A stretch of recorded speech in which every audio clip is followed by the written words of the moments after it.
Welcome to Red Zone Sports 2024 edition. It's our first full team episode after a long, grueling offseason, going through training camp, into the muck, hell week, but we're here. I'm fired up, boys. It's good to be back with you guys. I've been waiting for football, obviously, now for about 6.5 months, just like the rest of the world, and I could not be happier. How you guys doing? What's up? We're so back. Feeling great. Great. I can't wait till freaking football starts. Starting, if you will. Yeah, man, I'm pretty pumped. Nice. Great.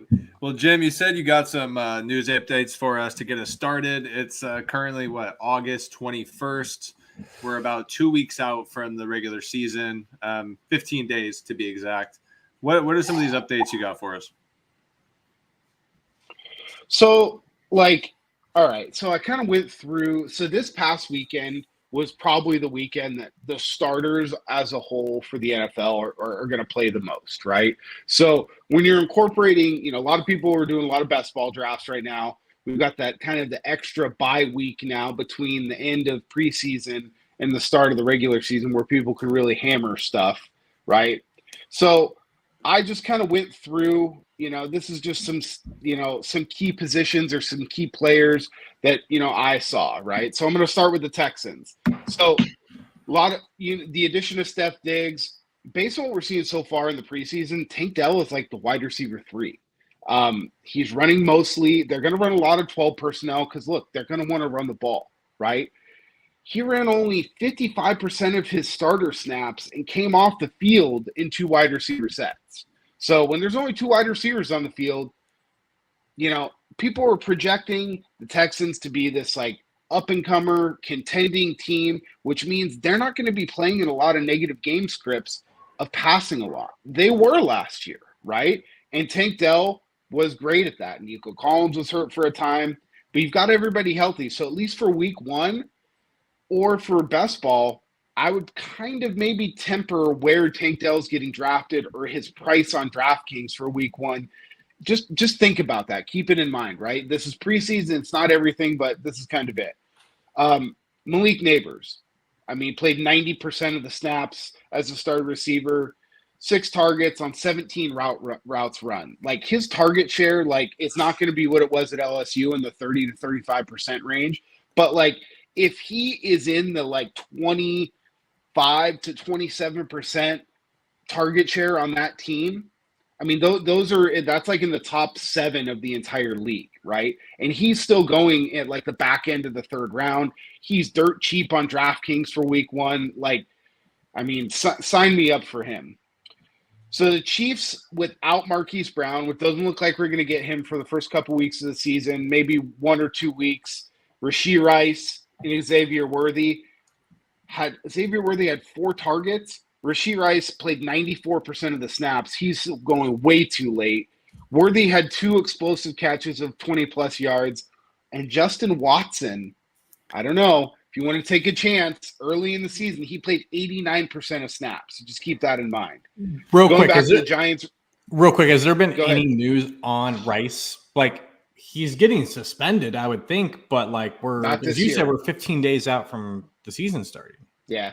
If there hasn't been any news yet this year, I don't think that he's going to get suspended. His court case, I don't think, is until the end of October. The first hearing is. So, look, they're going to stretch this out all the way, that they can. The NFL is not going to make a ruling until he's been officially charged or convicted with something. Not with something like this, yeah.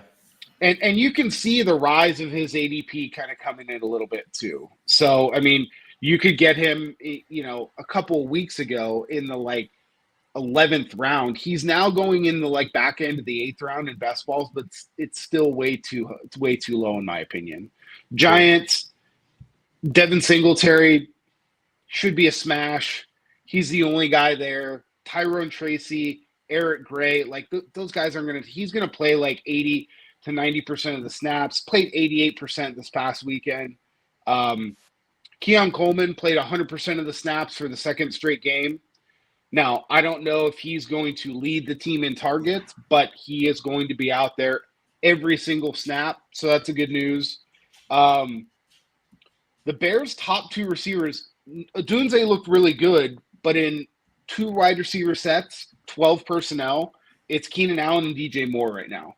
Odunze could absolutely overtake them, but just if for DraftKings purposes, really for week 1, just kind of keep that in mind that they're probably going to give some deference to the older guys. DeAndre Swift didn't play this week. He's going to get all the carries there. Everybody else isn't very good.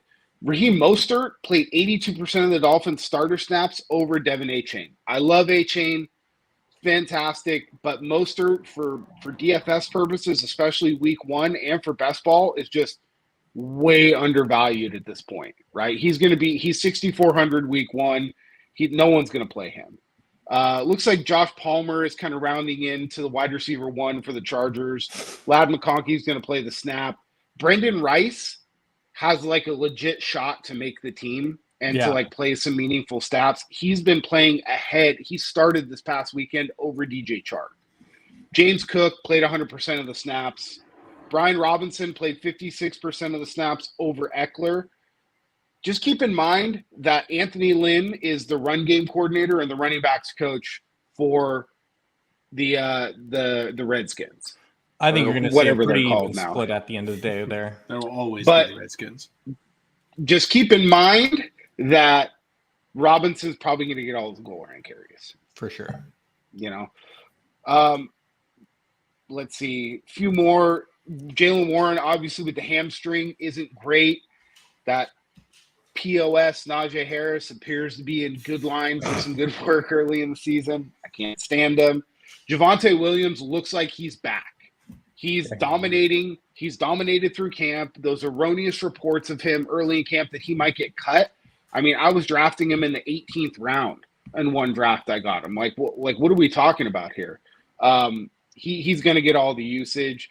Patriots wide receiver room's a mess. They rotated guys. KJ Osborne led the team in snaps. I mean, from that, just play Hunter Henry if you're playing DFS. Draft Hunter Henry. I mean, he's the only mainstay from the receiving room there that we know of right now.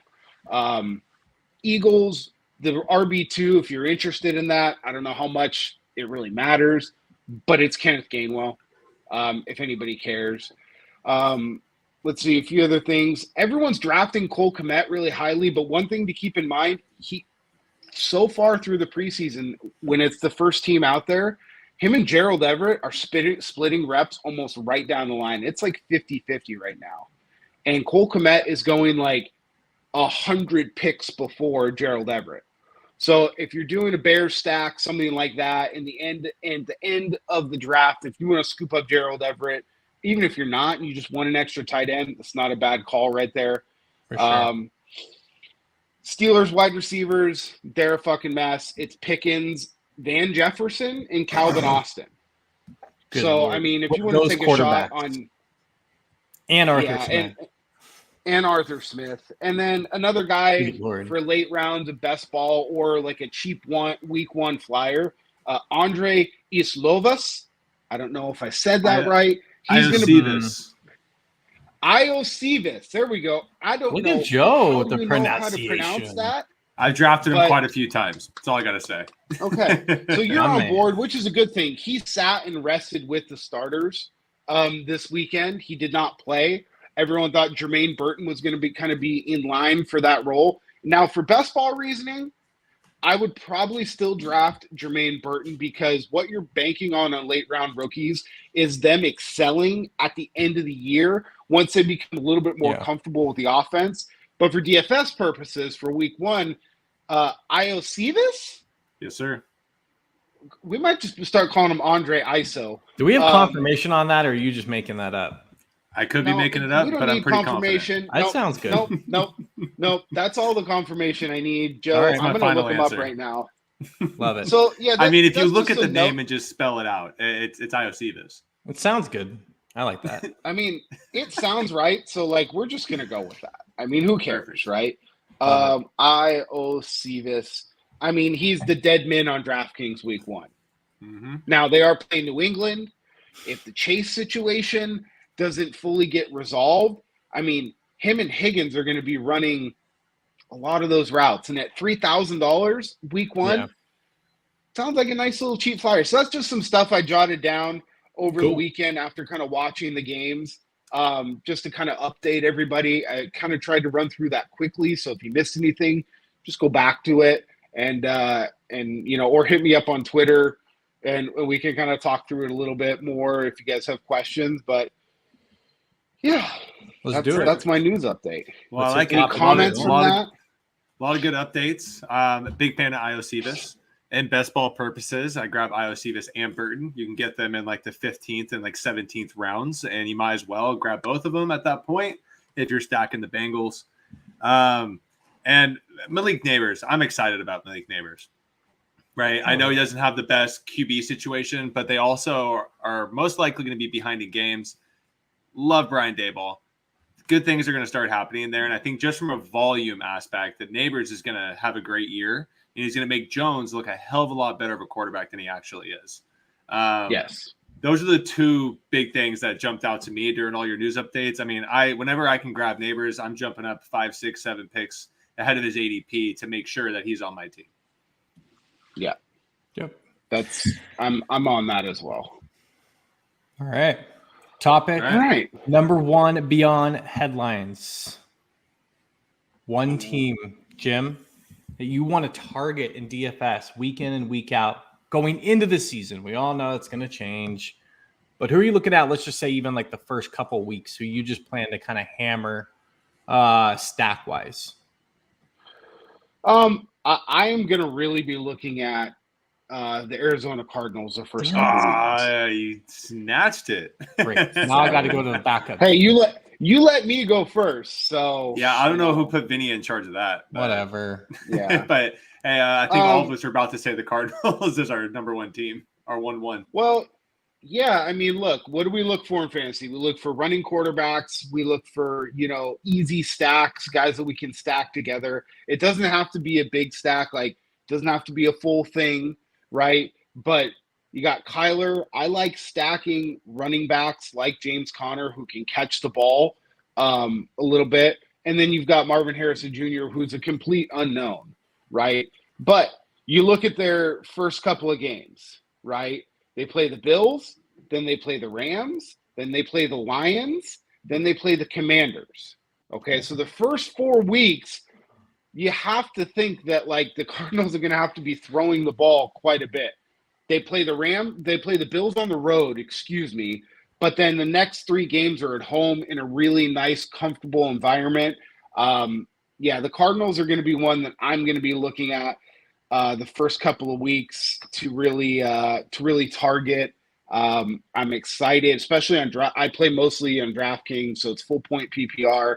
I don't need Harrison to score all the touchdowns. Vinny, who are you going for week 1? Well, let me let Joe go first because I have 2, and so I'm hoping he takes one, and I'll just roll with the other. Well, yeah, no, and I just want to mention that Trey McBride. Right, you can get him. You got to get him pretty early in best ball and everything, but he's going to have a massive target share. He did really well last season without Kyler. Get Kyler in here, get a number 1 receiver on the outside. It's going to open things up. I mean, it just him and Harris looks too good to be true. Almost so many targets. Yeah. My only issue with that, Joe, is if you look at the DraftKings pricing for week 1, he's the most expensive tight end. Yeah, which is it should curb some ownership, right? Well, you would think so. That's for sure. So Joe likes that. So who's your team you're going to target? Who do you like for the first couple of weeks? I like the Rams. I'm staying in the NFC West. I feel like these teams they're catching up to the Niners. Not catching up to the Niners, but like I feel like when you have a team like that in your division, the other teams step up quite a bit, and they've improved their rosters to a different level. If Stafford can stay healthy, he's got a stud receiver squad around him. He's got some young receivers that are going to get some play as well. He's got a great tight end. Kyron Williams might be my favorite running back this season. When he's playing, he's just so good, and he just absolutely changes that offense when he's in the game, right? Whenever Kyron was out last year, I know all of us didn't play any Ram stacks. But when he played, you play Ram stacks because it just opens up the entire offense. Don't count out McVay. I feel like people are sleeping on the Rams. I'm not saying they're going to be this 13-win team or anything, but that offense is about to be prolific, in my opinion. Okay. Cool. Rams got a pretty favorable schedule the first couple of weeks. They do play Sunday night week 1, but they got the Cardinals week 2. They do play the Niners week 3, but then they play the Bears, Packers. You know, they got some definitely some favorable games where I think that they're going to have to be throwing a little bit. So I like that one, Joe. It's kind of off the board a little. Yeah, they got they got weaker on defense, right? No more Donald. They're trying to replace it with some young guys on the outside. The reality is that defense rookies. is not as good, which is great for fantasy football and offense. 100%. All right, Ben, who's your team you're targeting? One that's just off the board a little bit. I will say, I feel like I could make a case for like 20 of the 32 teams like in week 1. Like there's some interesting spots for sure, but one that I don't hear anyone talking about. And hold on real quick, Joey. Our first week 1 show. How many quarterbacks is Vinny going to have in this player pool? Well, what's our game slate? Do we got like a 14 game slate for week? It's a big one because there's only one Monday night game. Well, we got 12 games. 12 games. 12 because we got the Thursday and the Friday. 24 quarterbacks. And the Friday. So Vinny's going to have 12? 14. No, I'll be under 14. I'll be around 9 or 10. Okay, sorry to interrupt. Go ahead, Vinny. One team that I really like, especially week 1, like looking at it early, is the Colts. Everyone's going to want to play the Texans. Like to your point earlier, like they are just, the up and coming, like going to be the challengers and all this stuff after last year. We see it all the time, especially in week 1, where like that team gets rocked and it's like, whoa. And like, not to say that's their whole season, but like no one's going to play the Colts. And you got Anthony Richardson coming back. Michael Pittman's there. And, if you want to go Taylor or if you want to go with Mitchell, the rookie or whoever, like there's other options. But if you just want a skinny stack, like Richardson's going to be out there running and gunning against this team. Division matchup. Like I absolutely love the Colts in this spot. Adonai Mitchell, 38 at home week 1. Yep. Yeah, they get them at home too.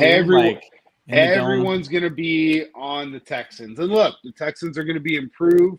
But how does a very young team handle those very lofty expectations, right? Totally. Defense sometimes takes a little bit to get going, especially, like you saw it last year, Bosa with the holdout, right? But sometimes defenses take a little bit to kind of get into their rhythm and get into their groove.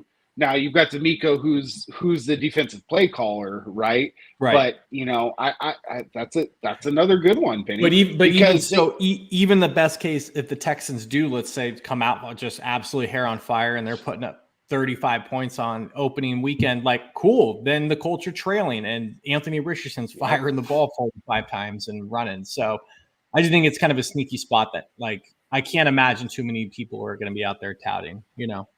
No, it's definitely a good one because, like you said, everyone is going to want to play C.J. Stroud. They're going to want to play Tank Dell. They're going to want to play They're going to want to play Diggs. They're going to want to play Joe Mixon, right? Totally. Where I think Mixon's probably the best play out of that whole thing because they're going on the road. They're going to try to run the ball. So you could play it with Richardson, Pittman, and then run it back with Mixon. That's not something that a lot of people are going to do week 1. Right. I'm a big fan of that. We always know week 1 is just super weird. I mean, I'm not exactly saying the Patriots are going to come out and roll Cincy, but like a lot of weird things happen week 1. So I'm going to play that angle a little bit. Division game week 1 too, right? Like they're playing at home, that like they have aspirations of making the playoffs. They're like, fuck, we're going to stick it to these guys, right? So they might take a few more chances, especially on defense, right? Cause some turnovers, things like that. So I like that quite a bit. All right. Moving on from the team to some of your favorite players that you plan to kind of hammer early on. I looked at pricing quite a bit. I want to try to get some value here. Obviously, like I'm not really going to start with quarterback. Who is like the quarterback that like right now that you're looking to like play quite a bit? Just overall.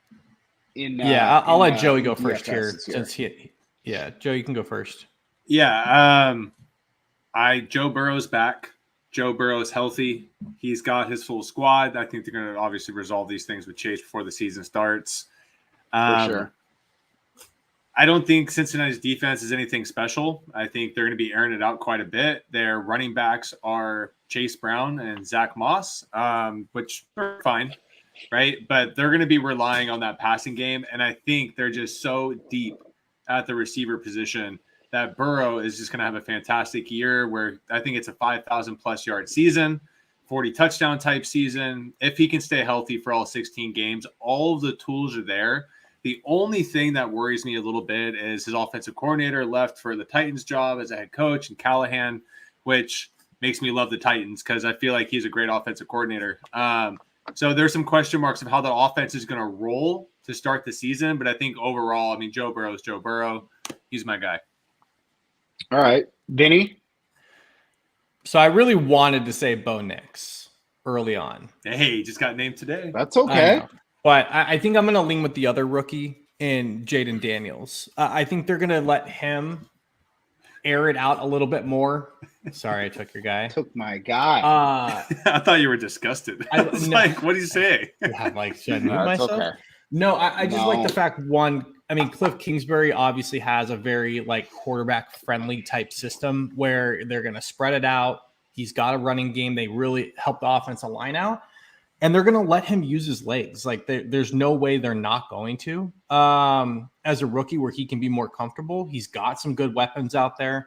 I just think he is in a situation where, again, he is like set up for success early on. So he's going to have he's got everything lined up to just come out and have like really solid starts. And again, if he can rush for 50, 60, 70 yards a game and pop one in, like, dude, you're in business, like at that price tag down in the 5K range. So I like Bo Nix, but I think they're just going to be more conservative with him versus Daniels.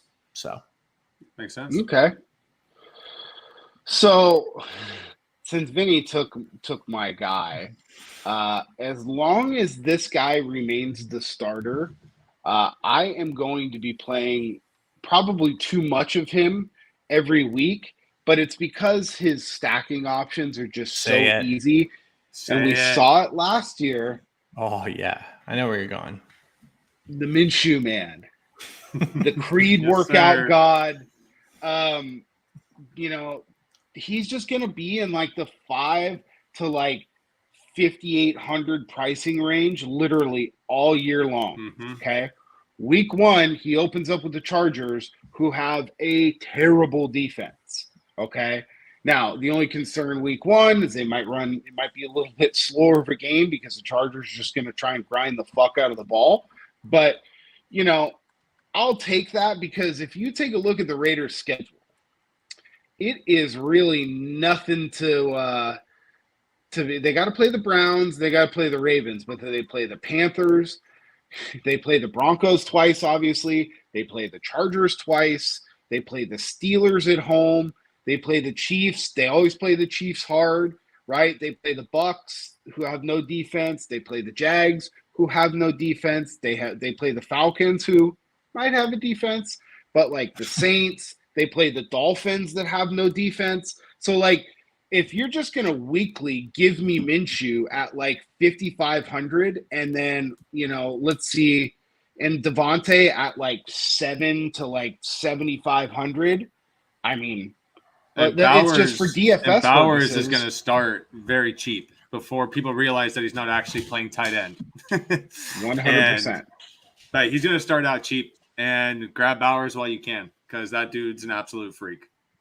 Yeah, there's a reason why they drafted Bowers, but still already had Michael Myers. They're going to run a lot of 12 personnel, but very rarely is Bowers going to have his hand in the ground. Like he's like, people freaked out about that. And it's like, okay, well, it doesn't matter because they're two completely different tight ends that they drafted, right? So that's a guy at quarterback that I'm just going to every week just, you know, probably find myself playing more Minshew than I should, but I'll be okay with that decision. Sure. What about running backs? Joey, you can go first here. Again, who is your running back that you just think that all year, week in and week out, you're just going to find yourself rostering him? Yeah, I mentioned him earlier when I brought up my Rams, but it's Kyren Williams. That dude is just... Yeah, it's hard to argue with that. He's insane, right? And again, the whole offense is better when he's in there. And I feel like McVay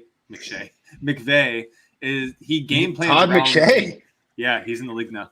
No, he game plans around like his best players, right? And he realized last year when Kyren Williams is in the game plan goes around Kyren Williams, right? And I'm going to be rostering him quite a bit. And the reality is he's going to be like the 5th priced running back most of the season. There's going to be these guys that have the bigger names that are going to be higher priced than him. And he's still going to be expensive, right? He's going to be low 8,000s, high 7,000s, but it's a bargain because he belongs up there with those top tier guys on a fantasy point production standpoint. Kyren Williams is probably going to be my most week in, week out dude. He's my highest owned running back in best ball so far. I planted my flag in the ground. All right. Vinny, who's your guy? So I'm going to go a little bit off the board once again here. Just another guy that no one talks about, but we've seen him at his top end can absolutely crush DFS slates. And I love the situation he's in. He gets a boost this year with, I think, a better offensive line. And now he's got a quarterback that the team is not going to want to lean on. And that's Aaron Jones for the Vikings. He's cheap in the mid 6s.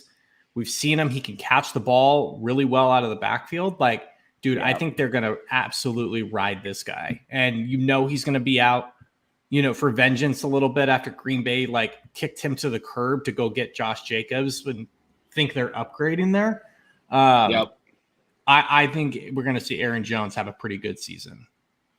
I like it. A lot of people are not talking about him, but fantasy experts going, that's the pick you don't take this year is Aaron Jones. He's going to let you down, all this stuff. No, dude. And I always go off of offensive coordinators and head coaches, which is one of the same here. O'Connell knows his shit. He runs a solid offense. Totally. If Darnold could just be good. If he could just be semi-average, I think they're going to have a great year. I think, exactly. They're not going to want to put the ball in, Sammy D's hands 40, 45 times a game, which means there's going to be a pretty good chunk of Aaron Jones coming, I think, at least early on in the season, other teams' way. So for running back, for me, it's going to be Devin Singletary. I don't see him ever getting above $6,000. I mean, Brian Dable and Joe Shane have done a very systematic thing and basically brought as many Buffalo players that they like into their system, okay? Devin Singletary is going to get, and they don't even call him by his name. You watch a Hard Knocks, they're just calling him Motor. Like, okay, it's just Motor. Great. They've improved the offensive line a little bit. I mean, they didn't go spend, $20 million a year on an elite guy, but they brought some guys in. They brought the tackle in from the Raiders. They brought Runyon's kid over from Green Bay, and at week 1, for example, they're playing Minnesota, who has no defense, right? He's priced at I don't even know why week 1 he's priced at $5,700. That makes no sense to me, right? Because week 1, I'm excited about Neighbors. Don't get me wrong, but week 1, Dayball's not going to go out there and throw the ball 45 times with Daniel Jones. He's just not, right? They're going to run the ball. They're playing at home. They'd like to win the home opener, I'm sure, just to show people, hey, we're not just going to be the doormat of the NFC East anymore, right? We're here to fucking do something. And at $5,700 for a guy who can catch the ball out of the backfield, who's never going to come off the field, especially not in the key zones, the 30-yard line in. Between the 30s, is Tracy and Gray probably going to get some carries here and there? Yeah, but Tracy's, a rookie who can't pass protect, and Gray is, who the hell knows, right? So they know this guy can pass protect. They're going to trust him to keep on the field, and every week in and week out, he does have the potential to have that 14 carries for 85 yards, touchdown, and then another 4 to 5 catches on top of that for 30 yards. At a guy that's 5,700, that's 5x right there. That's more than what you need out of that position. right? So he's a guy that I'm just going to find myself clicking quite a bit this year. All right, cool. Wide receivers. I guess I'll start here. Boomerang. It's a guy that I played last year every week because he's just super consistent. He's a guy I've drafted a ton in best ball because I don't know why nobody drafts him, but it's Amari Cooper. He's never going to be more than $7,000. He's probably going to be in that like week one, he's $6,400, right? I don't care who the quarterback is, right? Last year was Joe Flacco and he was still kicking it. You guys were like, you really Amari Cooper? And I'm texting you guys. 2 years ago, I fought you on Amari. I hopped on the train last year early.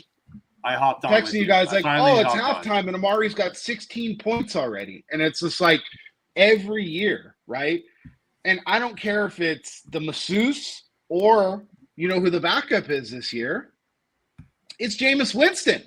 Yes, sir. He locks on to one guy.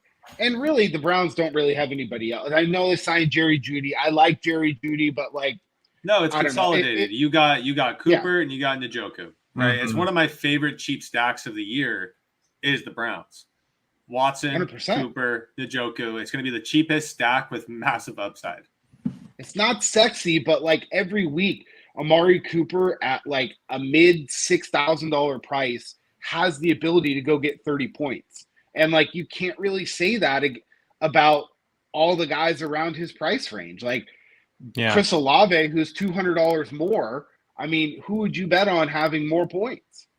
Yep. I mean, I would bet on Amari Cooper, obviously, but yeah, he's the guy that like all year, his price is never going to fluctuate a lot. So I know that like when I'm building lineups early in the week or when I'm thinking about lineups, somewhere in the mid sixes, Amari's going to be there and he's going to be available. I like it. Am I next? Yeah. Yep, go for it, Joe.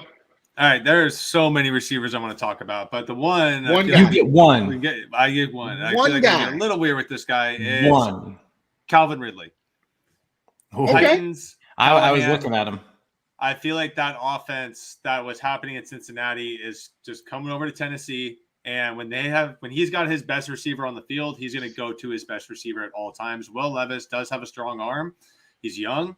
He's going to lock onto his guys. I could see Ridley having a lot of like 12-plus catch games this season. Their offensive line is not great.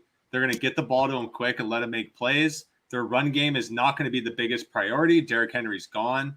Calvin Ridley is going to be the number one target in Tennessee, and Will Levis is going to throw for a hell of a lot of yards with him and Hop. So Calvin Ridley, I feel like, is getting slept on. Best ball, you can grab him pretty darn late. And fantasy draft, same thing. You guys can get him third, fourth. It's so easy. You can get him all late. But again, I'm following Callahan.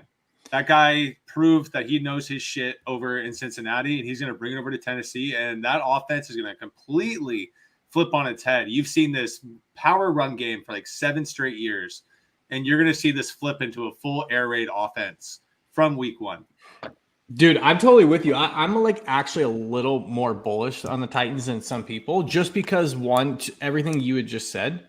We don't know if Hopkins is going to be ready for week 1 or not, but even if he's not, dude, this is a brand new coach and a brand new like regime there in Tennessee. They're going to do everything possible to let Will Levis like fire the ball around because they need to know if they're drafting a quarterback next year or not. They're like early on in this team's like regime. So I like Will Levis, but like either way, like, dude, they're going to let it rip. Like they got nothing to lose this year. You know what I mean? So for sure. I'm with you, man. And that's just real quick. That's another really sneaky week 1 stack to look at. I know they play Chicago's got a pretty decent defense, but everyone's going to be wanting to play Caleb in Chicago. And you got the other side there. Everyone's going to be all over the Bears nuts. Totally. The hard knocks and everything in any sort of a large field tournament. Just stack the Titans and you will be looking good. Okay. Exactly. That was a good one, Joe. Vinny, who's your one guy that you're kind of targeting that you just looking at it? You know, I'm looking at the pricing right now. Yeah. That you just like, I think you're going to click a lot of who this year. I'm probably going to have a ton early on, especially if his price stays around there, with Drake London. I think right out of the one. gates, you're going to see Cousins just absolutely feed the shit out of the ball to him. We already know he's a really good receiver, playing with not so good quarterbacks. And so now you get a guy that knows what he's doing and is going to fire the ball around. We've seen Justin Jefferson have some pretty amazing seasons with Cousins. Not saying he's Justin Jefferson, but he's going to get 120 targets this year, So totally. If I can get at 6K, 10, 12 targets a game out of that, I'll take that all day long out of him. All right. That was a good one.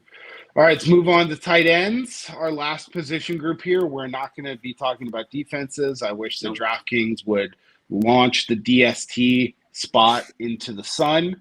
But alas, here we are. So Vinny, we'll boomerang it back to you. Who is a tight end, just looking at it, that you think that you're really going to be into playing a lot on DraftKings this year? Ooh, okay. God damn it. I really have a guy that's super, way out of left field, and I just don't know if I can say it. But I think I got one more out of left field for you here, so go for it, dude. Fucking say it. I will be playing a decent amount of Jonnu Smith in Miami, especially the first few weeks. They don't ever have a tight end down there. They got Drew Smythe. Jonnu Smith's going to be the starting tight end there. We've seen him before. He's got some pretty good chops in terms of catching the ball and everything. Again, Mike McDaniel's offense. They've got Tyreek and Waddle, but really nobody else. So, if you put a tight end who's going to get 6-7 targets a game and a high fly, and he's never going to be covered because everyone's put 2 over the top for Tyreek and everything else, middle of the field should be pretty wide open for Jonnu Smith. They've been dying for a guy. You look at it with the Niners offense and Kittle, right? Yeah, exactly. Kittle, I'm not saying he's going to have the same numbers as Kittle, but Kittle put up more than 1,000 yards on 60 fucking catches last year, right? That's the type and it's the same offense. That's the type of effect that some level of a half-ass quality tight end can have on a really explosive offense. That's off the board. But again, we look for value in tight end every week. There you go. You've got it. 3,500 right out of the gate. Going to be running all the routes. It's a good one, Ben. I like that. Joey, who do you like for your tight end? You said you were going off the board. I assumed it's not Jonnu. So who do you like? Well, I love playing cheap tight ends. It just allows so much, ability to go up in the rest of your lineups. And this quarterback, every time tight ends play for him, they excel. And then when they leave him, they die. And it is Tyler Conklin for the Jets with Aaron Rodgers. Every single tight end that's ever played with Aaron Rodgers is a goal line machine. And Bob Tunyon, right? That is the best example, but there's a dozen of them. Oh, yeah. And they have these great years with Rodgers and then they die. Conklin is actually a pretty formidable. He is actually a pretty good player. Yeah, he's a fine player. He's going to be in the game 95% of snaps, right? Yeah. And I feel like he's going to steal a lot of touchdowns from Breece Hall in the red zone. And anyone who could put up respectable numbers with Zach Wilson is okay in my book. Yeah, right. Yeah. And now you get Rodgers. It's a huge boost. Conklin, what is he on DFS in week 1? I can't imagine he's over 2,500. Well, he's on the Monday Night Showdown. So he's not on the main slate. But Conklin is going to be one of those guys that you can just play him by himself, go cheap at tight end, and run away, right? I think Conklin is one of those dudes that's just going to put up great numbers all season long, and you can rely on him, and his price is not going to go up that high at any point. It's going to stay very steady throughout the season. I like it. I like that one. I also like to play value at tight end. So for that reason, I mentioned him briefly earlier, but I'm just going to play Hunter Henry a ton this year. He's the one receiving fixture in that offense that's going to be the mainstay. The Patriots tight or wide receiving room, if you want to draft those guys in best ball and just play the Patriots receiver roulette, okay, that's great. You could draft Douglas. Polk and Baker, and then just, see what happens throughout the year. But for DFS purposes, I mean, like week 1, Henry's $4,200. Like he could legitimately have like 8 catches for 70 yards and a touchdown versus Cincinnati. Cincinnati does not have a very good defense. Okay. And like he is the main fixture of receiving in that offense. Whether it's Drake May or Jacoby Brissett, I really don't care that much. He's going to be an easy throw if it's a rookie. And then Brissett is at least a serviceable quarterback who's going to know to use his tight end. And I think there's going to be some points scored in that game. So like week 1 for sure, but all year, like I don't know that Henry's ever going to be. I'm actually shocked he's 4,200, but I don't think that at any point he's going to get a whole hell of a lot higher than that, unless he just starts scoring 1 to 2 touchdowns every week, which I don't think is going to happen. So he's a guy that just looking at, what I like to look for and value at tight end, probably going to just find myself slotting him in quite a bit this year. Cool. I'm going to change up this. I'm going to change up this final topic as we're approaching the end here. We were going to say like any last minute like best ball finale takes as we enter the last like week and a half of drafting. I'm going to flip it a little bit and get a little bit weird here on you. After watching the first 2 weeks of preseason, who's one guy in best ball that like maybe you're under exposed to, or that like you didn't have any of it and you're like, oh my God, like I should probably take a few shares of this guy? Is there anyone that's stood out? That's a very, very good. I know who I'm overexposed to, and I'm really happy about it. Let me just pull up my exposure. That's the first person I went to. Yeah. Let me pull up my exposure. I've got a weird one for you guys, but it's one you don't have to draft really early. You can draft late and you can pair him with the new guy there in town, but it's Justice Hill. Okay. Everyone's enamored with Rasheen Ali, with whoever, the Keaton Mitchell, who's not going to be back for fucking 6 months. Like Derrick Henry's there. That's fantastic. If week 1 they come out, or if they're down at any point in the game, Justice Hill is going to be the one on the field for the pass catching route. And it's not going to be like super sexy, but when we're talking about best ball and you're drafting somebody as late as you can draft Justice Hill, like he's going to slot into your flex, maybe even into one of your one running back spots. All you need is literally like once or twice a year. And then let's say that like Henry gets hurt. Like he's then going to go from, a 35% snap share to like a 65% snap share, and he's going to play most of the passing downs. So like I had some of him, but now seeing that this past week they just flat out rested him, that means that like, okay, like we're just keeping these 2 guys on ice. We're going to give the kid some work. And that's a guy that as we go through drafts here, his ADP is not shooting up. So I don't have to overextend for him, as to where there were some guys earlier in the summer that I was drafting, I was getting great value on, but now their ADP is up where I'm like, so I find myself like wanting like, man, I need to get some more Justice Hill. And at this point, I've only got 10%. So I definitely like to get some more of him. But again, he's an easy pair with Derrick Henry if you want to go that route. And your running backs, whether it's DraftKings or Underdog, are kind of hard to find late that are going to produce. So he's a guy that definitely I've found myself going, man, I probably need some more of him for best ball specifically, because he's a guy that even without Derrick Henry getting hurt, the Ravens are trailing. He could easily have one of those like 6 carries for like 35 yards, but like 8 catches for 55 yards and be like, okay, well, there's, 15 points in my flex. I like it. Joe, do you have anybody? Joe? I wouldn't say exposure is a problem, but I'm just loving him more and more as the training camp goes on. And it's Adonai Mitchell, the Colts. I know you brought him up earlier. They're like, yeah, he's splitting times with Alec Pierce and all this stuff. Like, guys, like Alec Pierce is not the guy. They've run him out there 2 years in a row and nothing's happened, right? Mitchell's going to take over that job really quick.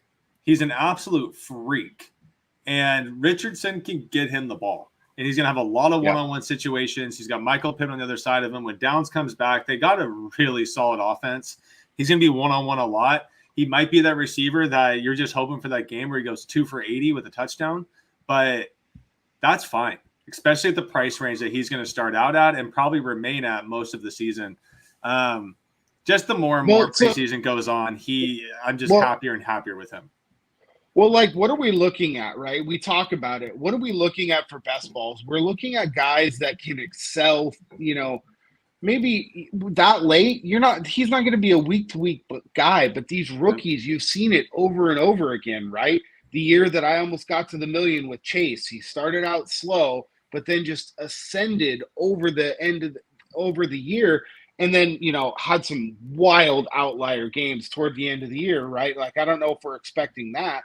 But Mitchell's going at a spot where, week 14, week 15, like the crucial weeks in best ball, like he's going to be now comfortable in the offense and he can have those spike games, right? And like it's going to be difficult to mine that high of a ceiling guy that late if you're drafting like a Demario Douglas over Adonai Mitchell, right? Like, right, exactly. Good luck trying to get those big games from Demario Douglas. Like they could happen, but like, I love that one, Joe, and I've been drafting him quite a bit as well. I would probably like more of him, but that's a good one. Vin, who is your guy that you were like, fuck, I probably need some more of this guy? It was the guy that you turned me on to last week when you came over because I was leaning to go with my boy who had the pet alligator moving out to LA, Carson Steele, but it's Deneric Prince for the Chiefs because I just watched Isaiah Pacheco run like he's got a head of concrete, and he is one like concussion or major injury away from the Chiefs being completely out of answers at running back. We know it's not Clyde Edwards-Helaire. We know that. Like that guy sucks. Prince has looked really good. Like he played with the starters and early on in that game, led the team in rushes. And if there's one thing we've seen, like Andy Reid of all coaches, like because he trusts Mahomes so much, like he's willing to give young guys like the rock if they're balling out. Like he doesn't care. So here's my last pick or two. I have taken some Steele, but I'm definitely getting more Prince now that I've seen like this kid in a uniform. Like, oh, I need to get some of this guy. Well, here's the thing too, is that like he was an undrafted rookie in 2023. He's not a rookie. No, I know. That's why I also like him. Like, yeah. A lot of these people are betting on rookies. This guy's been around for a year, right? This is his second training camp. He knows the playbook, right? He can pass block. Like this guy's an explosive runner. This Carson Steele guy sounds like he's better suited to start in OnlyFans than he is to take more fucking carries, dude, right? Carson Steele's you can do both. People. Hey, I'm not going to tolerate any slander of Carson Steele, all right? I mean, look, I like him. He's a good story. I love Kyle Juszczyk as well. He's a great player. He's super athletic. Is he ever going to be fantasy relevant? No. Neither is Carson Steele. Oh, dude, I don't know about that. I'm not gonna let you slander. All right. Look, let's wrap this up. But like, what's the okay? We're gonna wrap this up. This is no explanation. What's the one player you're telling people that are listening to this podcast? Draft this player, and it's like a late player. That's someone the sleeper that like this guy is the one that's going to take you to the distance. And I know mine. You guys know mine, and it's Trey Tucker. Go for it. The same exact reasons I picked Adonai Mitchell. The dude is explosive. He is their starting slot receiver. They're going to spread it out. They're going to have him in the slot, Bowers in the other kind of hybrid slot all the time. And Minshew's going to take chances, and Trey Tucker's going to have just a couple really big games this year that you're going to need from one of your really low-end draft picks, and you just got to have him. I'm going to say this as direct as possible, so when it comes back and we're all winning money at the end of the year, you can crop this and send it everywhere. One of my top 3 highest-owned players in best ball right now is Quentin Johnston. Yes. No. Bounce back first rounder from last year. Everybody was trolling and laughing about. Dude, he is going to be the anchor of that Chargers receiving core by like week 6 and balling. You know it's going to happen. Okay. I absolutely love it. Is it though? Because like he's having a hard time getting in with the ones right now. No, he's not. He just made like a one-handed catch from Herbert today in the end zone. I get it. The only reason he's going to play is if DJ Chark shut. Exactly. Dude, the receiving course sucks. This guy's going in like the 16th round, dude. Like he is going so late. Like just for the value, I love it. For the value, I realize I'm a little overexposed, so I have to like be super strong about this. So if we're going for somebody that is going late, a guy that I really love that I don't understand why he's going so late is Jalen McMillan. Mm-hmm. He is my guy that like we talk about. He's the same in the same stroke as like Adonai Mitchell, right? Where like he's got to beat out Trey Palmer. And look, the Bucs had a good year last year. Okay, that's great. He's still Trey Palmer. He's not very good. Okay, we saw what McMillan can do. We saw the type of athlete that McMillan is. And I'm just telling you, as the season goes on, right? And we're talking about best ball here. As the season goes on, you've got 2 very aged wide receivers in Mike Evans and Chris Godwin. And then behind those 2 guys, you have Trey Palmer and a bunch of fucking nobodies. So they drafted this guy for a specific reason. And Baker, we saw it last year, can throw the ball around a little bit. Now, obviously, a new offensive coordinator. I don't think that much is going to change with their offense because they saw how successful it was, right? But he's a guy that's going just way too late for the type of upside. Again, just like Mitchell, it's kind of the same reasoning, right? That I'm splitting my shares late between those 2 guys. I absolutely love him, and I'm going to try and get some more of him. But if you're drafting, 15th round to 20th round, McMillan is absolutely your guy in best ball. I like it. Nice, guys. Well, hey, it's great to be back. It's great to be talking football.